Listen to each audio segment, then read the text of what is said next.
Hello, my amazing students. Welcome to back and divide classes. My name is Nidhi, and today I am going to give a short explanation of the difference between look, watch, and see. These are three words: look, watch, and see. Look it means देखना, watch it means देखना, and see also means देखना.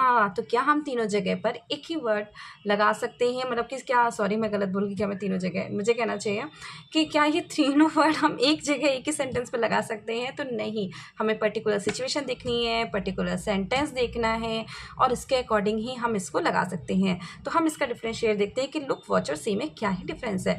Look it means होता है when an object follow the verb, यानी कि verb पे follow करना। कोई ऑब्जेक्ट है जो पर्टिकुलर किसी वर्ब पे ही फॉलो कर रहा है। For example, look at me, look at this, look at that, है ना, look at this dress, look at this sky, look at this butterfly. मतलब पर्टिकुलर किसी चीज़ पे ही या किसी पर्सन पे ही हमें डायरेक्ट अपनी आइज़ को ले जाना है। तो यानी direct your eyes to the particular person और थिंग्स, यानी कि पर्टिकुलर हमें वही चीज़ दिखाई जा रही है जिसे हमें देखने को बुलाया। लुक एट दैट पर्सन, है ना। जैसे हम कभी कहीं निकल रहे हैं तो किसी को देखा, कुछ वो उसने, आजकल तो बहुत ज़्यादा रील्स के चक्कर में लोग अजीबोगरीब कपड़े भी पहन लेते हैं, अजीबोगरीब स्टाइल्स कर लेते हैं। तो हम लोग को जब वो अजीबोगरीब लोग दिखते हैं मार्केट में या कहीं पे, तो हम अपने फ्रेंड से जो हमारे बगल में चल रहे हैं तो उन्हें क्या कहते हैं, oh look at that man, oh look at that guys, है ना, oh look at this girl.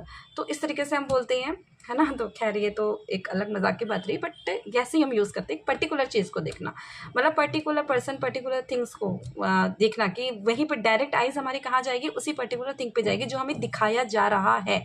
Look at this, look at that, look eight dress, look at this dress, look at this girl, look at this boy, ना। जो हमें particular word, person या things जो हमें particular दिखाई जा रही है, डायरेक्ट उस पर ही फोकस करना, डायरेक्ट उस पर ही देखना, उसे हम बोलते हैं लुक। वॉच की बात आती है तो वॉच का मीन्स में होता है कि focus and attention something that is moving. हमें उस, मतलब कि उस चीज़ पे फोकस और अटेंशन करना है जो चीज़ क्या कर रही है, मूव हो रही है या फिर चेंज हो रही है। तो that is changing also, moving and changing. For example, I am watching TV. तो क्या है, हम क्या देख रहे हैं, टीवी देख रहे हैं। And are you watching the cricket? इस तरीके से वॉच का मतलब होता है पर्टिकुलर फोकस या अटेंशन दे करके किसी मूवेबल चीज़ को, किसी मूविंग को और चेंजिंग चीज़ को देखते रहना।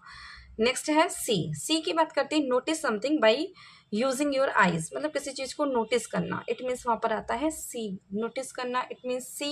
जैसे फॉर एग्जांपल, कोई अपने, हम कहीं पर जा रहे हैं पर्टिकुलर मार्केट में या किसी प्लेस में, और हमें कोई अपना जान पहचान का दिख गया, तो हमने बस एक तरीके से नोटिस कर लिया कि हाँ, मैंने उसको देखा, है ना, कि अच्छा वो भी भाई साहब थे या वो भी मैम थी या वो बच्चा था वहाँ मार्केट में। नोटिस कर लिया अपने किसी जान पर, बस हल्का सा नोटिस किया, देख लिया कि हाँ वो है ना। जैसे I can see a dog, I can see a sign on the road. हम रोड में भी क्या करते हैं, साइन जाते हैं ना, डिफरेंट डिफरेंट साइन हमें दिखते हैं, तो वो साइन को भी हम देखते हैं, है ना। सिर्फ एक पर्टिकुलर, मतलब ऐसे देख लिया, मतलब उसको क्या करना है कि मतलब इसमें क्या करना है, don't necessarily focus on it, उस पर पर्टिकुलर वैसा फोकस नहीं करना है, इसमें फोकस करना है वॉच में। सी में पर्टिकुलर फोकस नहीं करना, जस्ट नोटिस करके निकल ली है कि हाँ वो चीज़ नोटिस किया। कल को हमें कोई मिला, जैसे फॉर एग्जांपल मैं ही कहीं मार्केट में जा रही हूँ या मॉल में जा रही हूँ, तो वहाँ पे मेरा एक जान पहचान का स्टूडेंट दिख गया, तो मैंने उसको जस्ट देखा और हम भी निकल गए, उसने भी मुझे देखा, निकल गए। नेक्स्ट डे मैंने बोला, oh I saw you yesterday. अब सॉ मैंने लगा दिया यहाँ पर सी है, don't be confuse, saw is the second form of the see. तो सी की सेकंड फॉर्म होती है सा, सॉ। तो सॉ में कंफ्यूज मत होना, क्यों, क्योंकि मैंने अभी कल उसको देखा था, आज मैं उसको बोल रही हूँ। जब वो मेरी क्लास में आया तो मैंने कहा, ओ आई सॉ यू यस्टरडे, है ना। तो इसलिए मैंने बनाया। तो ये चीज़ क्या होती है, सिर्फ जस्ट एक नोटिस कर देना, उसमें ज़्यादा फोकस नहीं करना है, ज़्यादा अटेंशन नहीं देना है। तो वहाँ पे सी का यूज़ आता है। लुक, फिर से एक थोड़ा सा रफली आप लुक ले लो।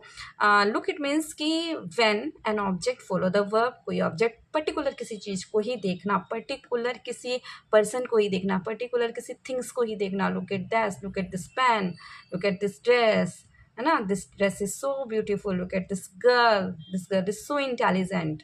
तो इस तरीके से लुक का यूज़ करना है। वॉच का यूज़ हमें करना है फोकस और अटेंशन के लिए, कि जहाँ पर, और साथ में वो फोकस और अटेंशन कर रहे हैं, पर किस चीज़ पे कर रहे हैं, जो मूविंग है और चेंजेबल है, ठीक है। जैसे I am watching T V like this, and see का मतलब है आई एम वॉचिंग मूवी, है ना। और सी का मतलब है हम नोटिस करके निकल जा रहे हैं, सिर्फ जस्ट एक लुक दे रहे हैं उस चीज़ को, हम जस्ट लुक, ये वाला लुक नहीं, मतलब कि सी मतलब जस्ट उस समथिंग, कोई चीज़ को हमने अपने आई से देखा, नोटिस किया और निकल लिया। ज़्यादा उस पर हमने नेसेसरी अटेंशन या फोकस करने की नीड नहीं है, don't necessary focus on it, ठीक है।